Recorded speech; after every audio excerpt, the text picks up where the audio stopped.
Boa noite a todos os nossos amigos ouvintes do vlog do Congelo Villanueva. Desde já agradeço as doações que recebo e continue me ajudando nessa empreitada para gravação de novos conteúdos e inscreva-se neste canal.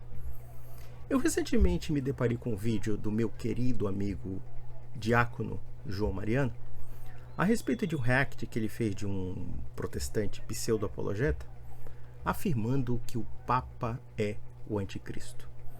E vejam que este sujeito não está sozinho dentro do coro de energúmenos que falam essa bobagem contra o Papa em particular e contra o papado em geral. Vemos, por exemplo, aquele sujeito que se diz arqueólogo, mas é um baita de um busteiro, o senhor Rodrigo Silva, o arqueólogo adventista, que não somente levou umas aulinhas do nosso querido irmão de fé católico Lucas Lancaster, como também até inventou mentiras e falsificações a respeito do Papa, afirmando que o catecismo da Igreja Católica dizia que o Papa é o anticristo. Temos outro também, que é um sujeito que, no meu humilde entender, é uma criatura um tanto asquerosa na forma de falar, e não somente na forma de falar, porque eu digo que ele é uma espécie de bufão triunfante. Ele é capaz de falar de qualquer assunto sem dominar coisa alguma. O tal pastor Rodrigo Mocelin, que é capaz de dar palpites sobre psicologia, sobre depressão, sobre, sei lá, transtorno de ansiedade ou então de déficit de atenção, e não entender bulhufas e achar que realmente entende. Ele se acha realmente doutoral em dar opiniões sem fundamento sobre qualquer coisa. Pior é quando ele fala da Igreja Católica e ele também xinga a Igreja, insulta a Igreja dizendo que o nosso Papa é o anticristo. Eu poderia falar para vocês a seguinte questão: quem fala uma bobagem dessas está num nível tal de ignorância que é realmente preciso rezar por essas pessoas, ou então pelo menos lamentar por tamanha indigência intelectual como também moral. A pergunta que não quer calar é: será que estes indivíduos já leram pelo menos alguma encíclica papal na vida? Alguma encíclica relacionada a questões sociais, a questões éticas, a questões relacionadas à doutrina da igreja, a questão da moralidade, etc? Eu tenho plena certeza de que não. Eles nunca leram um documento papal na vida. Pelo contrário, o que eles leem, muitas vezes, são opiniões enviesadas de uma certa subliteratura protestante que faz de nossos papas uma verdadeira caricatura e muito ridícula, por sinal. Aliás, eles acabam assimilando essas opiniões ridículas a também a pseudos-profecias tiradas da Sagrada Escritura. Em outras palavras, eles não somente rebaixam o Papa ao nível intelectual de ameba deles, como também rebaixam a própria Sagrada Escritura dentro do seu grau de sacralidade que a Santa Escritura merece. Porque quando esse pessoal faz da Bíblia um livrinho de adivinhação pseudo-profético, na prática é pura superstição travestida de teologia. Mas já falando sobre a questão das encíclicas papais e dos grandes papas que tivemos, vamos equiparar boa parte dos papas quando falam das questões sociais com uma figura tão repugnante como o senhor Rodrigo Mocelin. Recentemente eu acompanhei um vídeo dele em que ele criticava, acho que um projeto de lei do PSOL, que falava da redução de horas de trabalho e melhor folga para os trabalhadores. E ele pega um exemplo para criticar a intervenção do Estado nas relações de trabalho, afirmando o seguinte, que em um determinado tempo da nossa história, havia crianças que trabalhavam nas carvoarias. E essas crianças, evidentemente, tinham o seu ganha-pão sob condições bastante insalubres. E o Estado interveio, evidentemente, para proibir esse tipo de trabalho. E segundo o senhor Mocelin, essa intervenção e essa proibição levou essas crianças à prostituição, segundo ele. Ora, essa lógica é completamente absurda. É tão absurda quanto dizer, por exemplo, que os trabalhadores do século XIX que lutaram pela diminuição da carga de trabalho para 8 horas, na prática eles seriam criaturas que causariam desemprego ou então simplesmente levariam trabalhadoras para a prostituição. Isso não tem a menor lógica. Pelo contrário, se, por exemplo, a criança tem que ser tirada de uma carvoaria, é para ela ter uma infância, é para ela estudar. Eu não nego o direito de crianças trabalharem, contanto que esse trabalho não seja insalubre. Imaginem crianças que trabalham numa carvoaria, respirando monóxido de carbono, né? Fazendo um esforço sobre-humano para carregar, sei lá, lenha, ou carregar madeira, ou coisa parecida. É evidente que esse tipo de trabalho insalubre afeta o desenvolvimento não somente físico, como psicológico da criança. Isso afeta a sua saúde, afeta o seu amadurecimento, etc. Lugar de criança é estudar, é aperfeiçoar os seus dons intelectivos.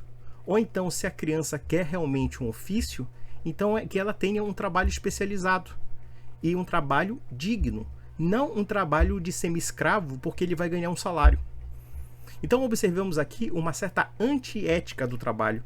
E é interessante que esses conservadores adoram alardear a defesa da família, a defesa disso, e eles justamente defendem um sistema que lenta e gradualmente destrói a família. Porque o sistema capitalista liberal, de alguma forma, ele é um elemento danoso contra a família. Já que muitos pais mal veem os filhos pelo ritmo de trabalho, eles obedecem a uma lógica de produtividade muitas vezes desumana, e assim sucessivamente. E aqui nós comparamos uma figura abjeta como o senhor Mocelin, que até ontem defendia o Bolsonaro e agora defendeu o Pablo Marçal, um sujeito estelionatário, um vigarista daquele. E detalhe, o vigarista com essa mesma lógica capitalista impiedosa, de que se você não alcançar níveis de produtividade, se você não for uma pessoa bem-sucedida aos moldes dele, você é simplesmente um nada. Que bosta de cristianismo é esse? Eu pergunto para vocês. Isso não é cristianismo nem aqui, nem na China, nem no quinto dos infernos. Isso aí é uma lógica impiedosa, uma lógica que tem laivos de um certo darwinismo. E observem que eu não li o projeto PSOL. Eu até me abstenho de fazer qualquer tipo de opinião sobre o assunto. Evidentemente que quando se fala de diminuição de horas de trabalho, existem inúmeras implicações de natureza social e econômica que têm que ser avaliadas. Porém, quando eu observo uma cidade como São Paulo, em que as pessoas se matam de trabalhar para sustentar uma engrenagem e muitas vezes mal veem suas famílias, então eu penso que esse sistema sim tem uma anomalia. E a anomalia está relacionada ao fato de que o aspecto material, o aspecto da produtividade, o aspecto da otimização dos lucros subverte outros elementos de esfera da vida de cada pessoa, como por exemplo a família, como a igreja e assim sucessivamente. O próprio Papa Pio XI, na encíclica Divini Redemptoris, que era a encíclica contra o comunismo, já dizia que o liberalismo preparou o caminho para o socialismo. E ele falava, inclusive, que esse ritmo das horas de trabalho desumanizava o trabalhador de tal forma que ele não tinha espaço para a família, não tinha espaço para a igreja e nada. Mesmo ele criticava os empresários que eram incapazes de dar assistência religiosa para essas pessoas. E sem prejuízo de outros mecanismos de proteção social que a igreja, no século XIX, defendeu contra o abuso do capital. A questão do direito ao salário digno, a questão da proteção da dignidade do trabalho, a questão da proteção da dignidade do trabalhador, a capacidade de organização do trabalhador em sindicatos e assim sucessivamente. Isso tudo a igreja defendeu. A igreja do anticristo. Enquanto o cristão Mocelin, como o cristão Rodrigo Silva, como muitos cristãos de matriz protestante, defendem uma lógica capitalista que na verdade destrói a família. Defendem uma lógica capitalista que prega o mundo do consumismo, um mundo desespiritualizado, um mundo da massificação, em que um pai de família é incapaz de ter um tempinho necessário para ver o seu próprio filho, em que a educação dos filhos é repassada para terceiros, não para os pais, porque os pais já não se tornam mais presentes. Isso sim é um componente grave. E isso sem prejuízo do fato de que os grandes bancos, as grandes aglomerações, as grandes empresas financiam todo o tipo de agenda contra a família. E isso provém do quê? Do grande capital, do grande capitalismo. Mas é interessante, esse pessoal se diz defensor da família e ao mesmo tempo fazem apologia de um sistema que financia a destruição da família. É por isso que esse pessoal é insincero e é hipócrita. É tão hipócrita quanto um sujeito achar que não deve haver regulamentação em crianças que trabalham numa carvoaria. Ou como acontecia no século XIX, em crianças e mulheres que trabalhavam em fábricas e quase sempre se acidentavam. E quando se acidentavam, como não havia um serviço de proteção social, elas morriam de fome, ou elas morriam de doenças, morriam de miséria, eram totalmente abandonadas, porque não havia nada que pudesse acolhê-las. E é esse tipo de gente que diz que o Papa é o anticristo. Mesmo o Papa Francisco. Hoje, atualmente, nós estamos vendo uma guerra no Oriente Médio. Israel está matando civis em Gaza, civis na Cisjordânia e civis no Líbano. Boa parte mulheres e crianças. Porque o que nós estamos vendo em Gaza, e eu não vou aqui, evidentemente, livrar a barra do Hamas, porque o Hamas tem a sua parcela de culpa por ter massacrado a população israelense, e aquilo é abominável do ponto de vista moral. No entanto, o que nós estamos vendo em Gaza, particularmente, quando 40, 50 mil pessoas são assassinadas, em sua maioria mulheres e crianças, quando mais de 1 milhão de pessoas estão refugiadas, quando nós observamos essa cena, qual é a posição desses ursos sábios que declaram que o Papa é anticristo? Apoiar o genocídio, apoiar o assassinato, apoiar o roubo, a rapina do povo palestino. E sem prejuízo também do povo do Líbano, com todas as implicações criminosas que podemos acusar do Hezbollah também. Mas isso não justifica assassinato em massa de civil. Não justifica uma limpeza étnica, uma vingança em que mata 20, 30 vezes mais do que os próprios israelenses. E principalmente mulheres e crianças, que parece ser o gosto dos judeus. E, no entanto, o nosso Papa anticristo, chamado Francisco, defende os civis. Os civis de todos os lados. O civil judeu, que foi assassinado pelo palestino, o civil palestino que está sendo assassinado pelo judeu, como também o civil libanês que está sendo assassinado pelo judeu.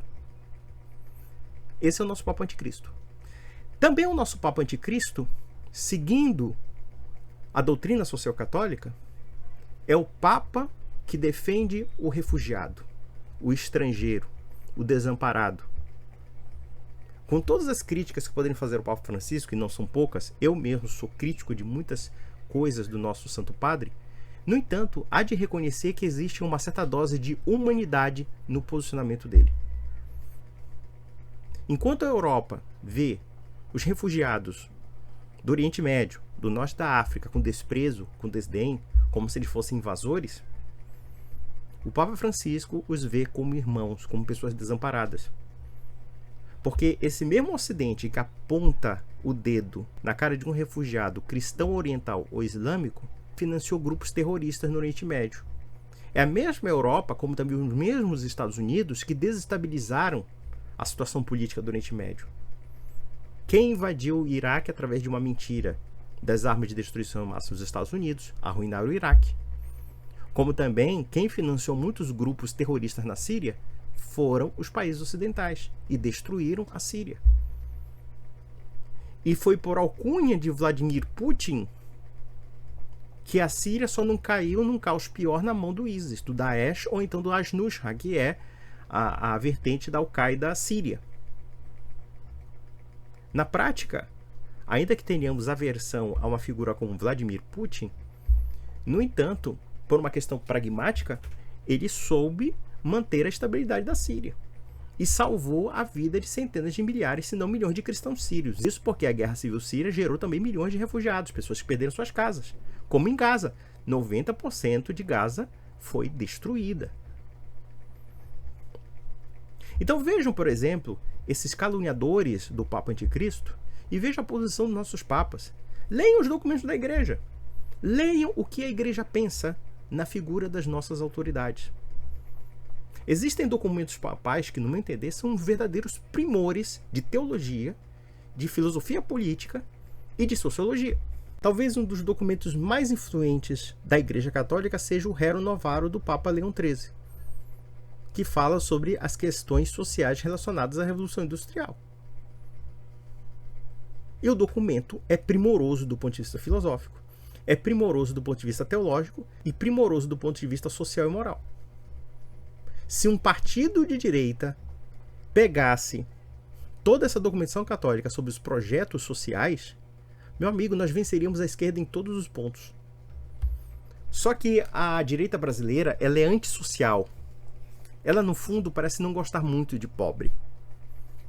Ela, na verdade, é uma direita também anticatólica. Ela é uma direita que segue a lógica liberal.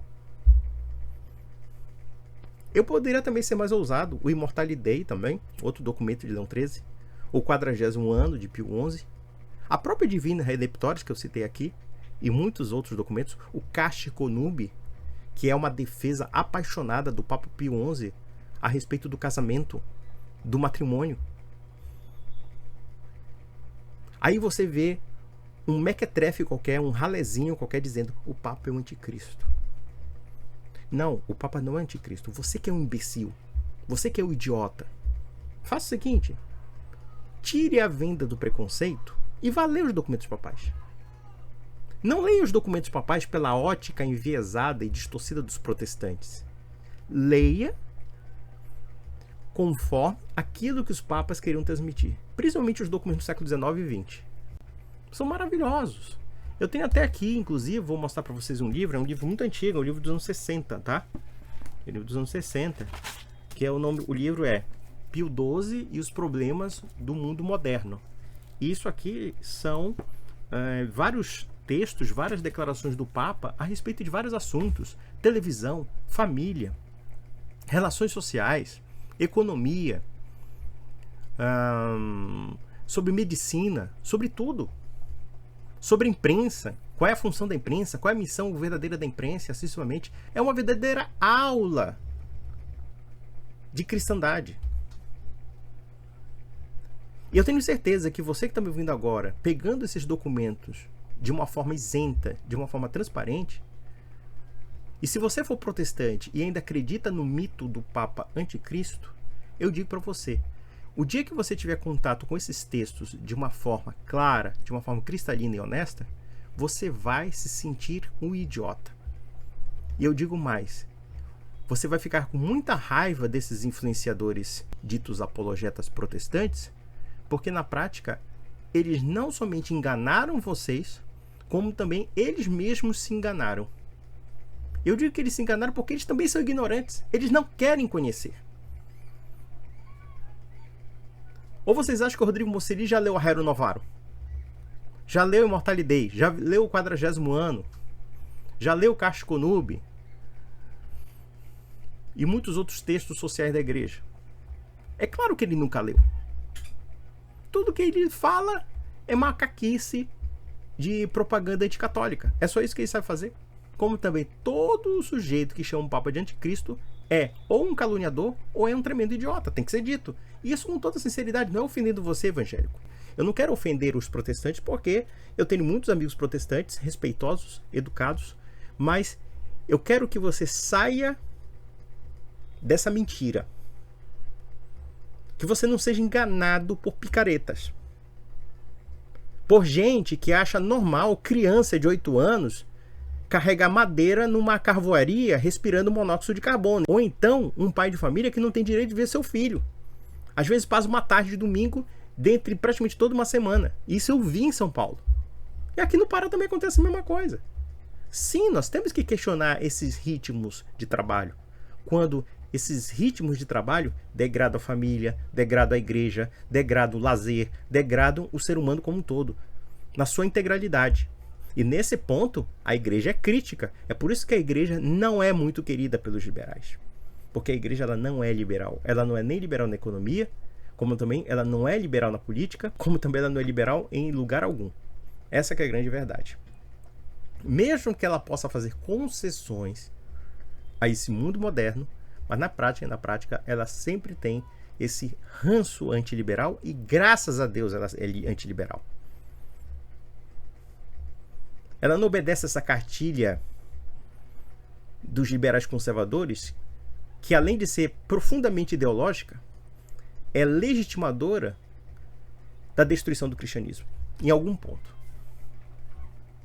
Porque se nós desestabilizamos a família, se o homem não tem tempo para rezar, não tem tempo para pensar, não tem tempo para fazer outra coisa, a não ser trabalhar como uma engrenagem de um grande sistema de mercado, então na prática, esse elemento é desagregador, é atomizador e aliena a pessoa humana.